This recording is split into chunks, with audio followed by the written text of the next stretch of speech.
নমস্কার সবাইকে, স্বাগত জানাচ্ছি বনানী বৈচিত্র্যে। কেমন আছেন সবাই? নিশ্চয়ই ভালো আছেন, আমিও ভালো আছি। তো চলে আসলাম সকাল সকাল এই যে রান্নাঘরে রান্না করতে।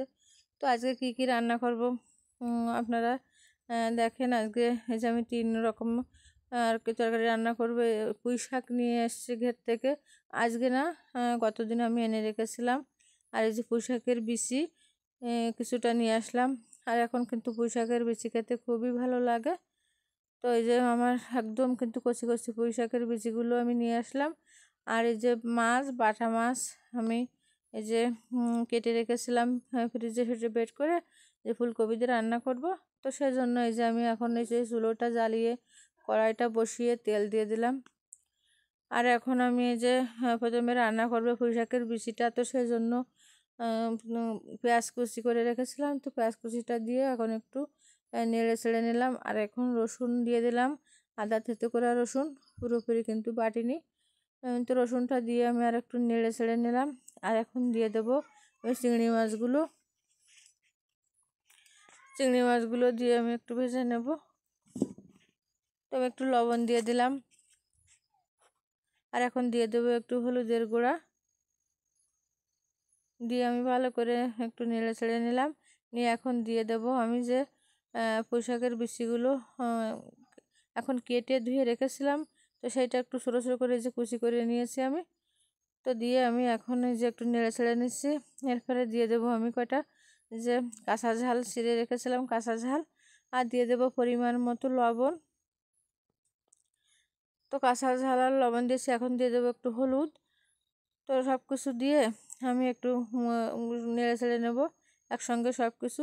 এরপরে দিয়ে দেবো সামান্য একটু জল, দিয়ে আমি ঢেকে রান্না করবো। আর এটা রান্না করতে কিন্তু বেশি সময় লাগে না, খুব দ্রুত হয়ে যায়। তো আমি একটু নেড়ে ছেড়ে দিলাম, দিয়ে আমি এখন আর একটু ঢেকে দেবো।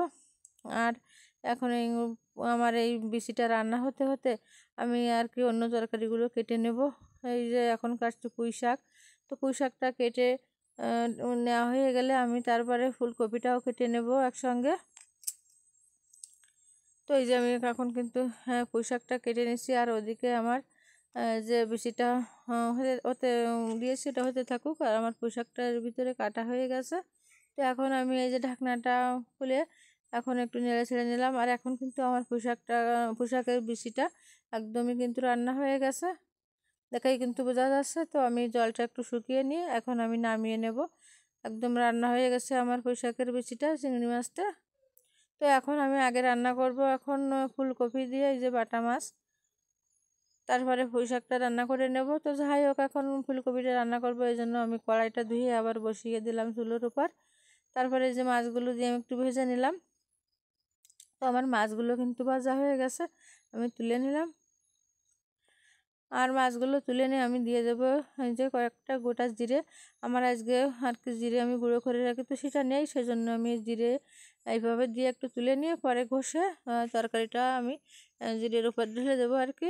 তাহলে জিরের খুব সুন্দর একটা সেন্ট হয়। তো এখন আমি দিয়ে দিলাম কিছুটা বড়ি দিয়ে একটু ভেজে নিয়ে ফুলকপিটা দিয়ে বড়ির সাথে ফুলকপিটাও ভেজে নেব। তো ফুলকপিটা দেওয়ার পরে আমি একটা বেগুন দিয়ে দিলাম।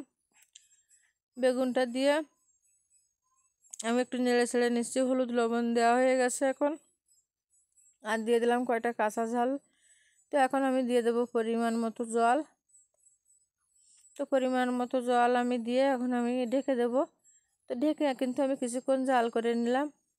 তো জাল করে এখন এই যে আমার কিন্তু জলটা ফুটে গেছে আর কি। আমি এখন দিয়ে দেব মাছগুলো দিয়ে দিলাম।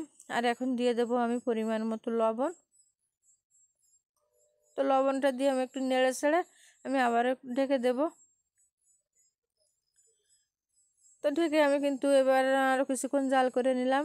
আর এখন এই যে আমার রান্নাটা কিন্তু হয়ে গেছে, ফুলকপি আর এই যে বাটা মাছতে। তো রান্নাটা দেখলেই কিন্তু বোঝা যাচ্ছে খুব কিন্তু সুন্দর হয়েছে, আর খেতেও কিন্তু খুব ভালো হয়েছিল। তো আমি এটা এখন নামিয়ে নেব। নামিয়ে নিয়ে কড়াইটা ধুয়ে আমি আবার দিয়ে দিলাম চুলার উপর। এখন তেল দিয়ে দিচ্ছি। আর এই যে পেঁয়াজ রসুন যে দিয়ে আমি ভালো করে কষিয়ে নিলাম। আর এখন এর ভিতরে দিয়েছিলাম একটা টমেটো, ওই জন্য এই যে লাল দেখাচ্ছে সেটা দেখানো হয়নি। আর দিয়ে দিলাম এই যে কয়েকটা চিংড়ি মাছ, চিংড়ি মাছটা রান্না করব। তো এখন চিংড়ি মাছটাও আমি ভালো করে একটু এই যে কষিয়ে নিলাম একসঙ্গে। আর এখন দিয়ে দেবো আমি পুঁই শাকগুলো। আসলে আমরা এই যে পুঁই শাকের কি যে কোনো মাছ বেশিরভাগ কিন্তু সবই আমাদের নিজেদের ঘেরে বা খেতে হয়। ফুলকপিটা শুধু এখনও আর কি একটু ছোটো আছে হয়ে পারেনি, এই জন্য এটা কেনাটা। আর সব কিন্তু আমাদের নিজেদের সবজি মাছ। তো নিজেদের সবজি নিজেদের মাছ কিন্তু খেতে খুবই ভালো লাগে। আর কি কেনা তরকারি কেনা মাছ আমরা খুবই কম ব্যবহার করি। তো যাই হোক, কথা বলতে বলতে কিন্তু এই যে আমার পুঁই শাকটাও রান্না হয়ে গেছে। আর এখন নামিয়ে নিলাম। আর সকালে কিন্তু এই 3টা আর কি তরকারি রান্না করলাম, আর এটা দিয়ে খাওয়া দাওয়া করে চলে গেছিলাম ঘেরে। তো ঘেরে যে এই যে কী কী নিয়ে আসলাম সেটা আপনাদের একটু দেখাই। তো এই যে পুঁই শাক নিয়ে আসছিলাম, তারপরে আনলাম ঝাল, অনেক ঝাল পেকে গেছে। তো পুঁই শাক আমি গতদিন এনেছিলাম আমাদের জন্য, আর আজকে এগুলো নিয়ে আসলাম। পাশে একটা কাকিমা বলেছিল পুঁই শাক নিয়ে আসতে, সেজন্য তাদের জন্য এই যে কয়েকটা পুঁই শাক আমি নিয়ে আসলাম। আর গাছে কিন্তু এখনও অনেক ঝাল আছে, আমি এই যে কয়েকটা তুলে নিয়ে আসলাম আর কি, অতটা তুলে পারিনি, পেকে যাচ্ছে আসলে, তোলার সময় হচ্ছে না। আর এই যে কিছুটা নিয়ে আসলাম কিন্তু আমি সরিষার পাতা। এই সরিষার পাতা কিন্তু বেটে যে কোনো মাছ দেখে খেতে খুবই ভালো লাগে। আর মাছ না থাকলে শুধু শুধু কিন্তু বেটে খাবেন, সুন্দর লাগে, কোনো তরকারিতে দিলেও কিন্তু ভালো লাগে। তো আমি যে কিছুটা সরিষার পাতাও নিয়ে আসলাম।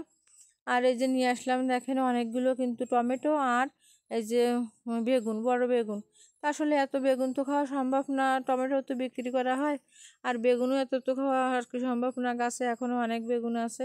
তো আমি এর ভিতর থেকে কিছুটা কিন্তু বিক্রি করে দেব।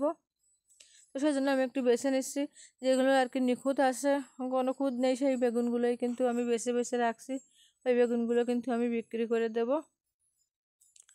তো বেছে নিলাম সেই বেগুনগুলো। তো এই যে এইগুলো আমি বিক্রি করব। তা ভিডিওর এই পর্যন্ত এসে যারা এখনও লাইক দেননি সবাইকে বলবো লাইক দিয়ে ভিডিওটা দেখবেন। আর নতুন যারা দেখছেন আমার চ্যানেলটিকে সাবস্ক্রাইব করে আমার পাশে থাকবেন। পুরনো বন্ধুদের তো ধন্যবাদ আমার পাশে থাকার জন্য। আর এরকম নতুন নতুন ভিডিও পেতে পাশে থাকা বেল আইকনটি বাজিয়ে দেবেন। ধন্যবাদ সবাইকে।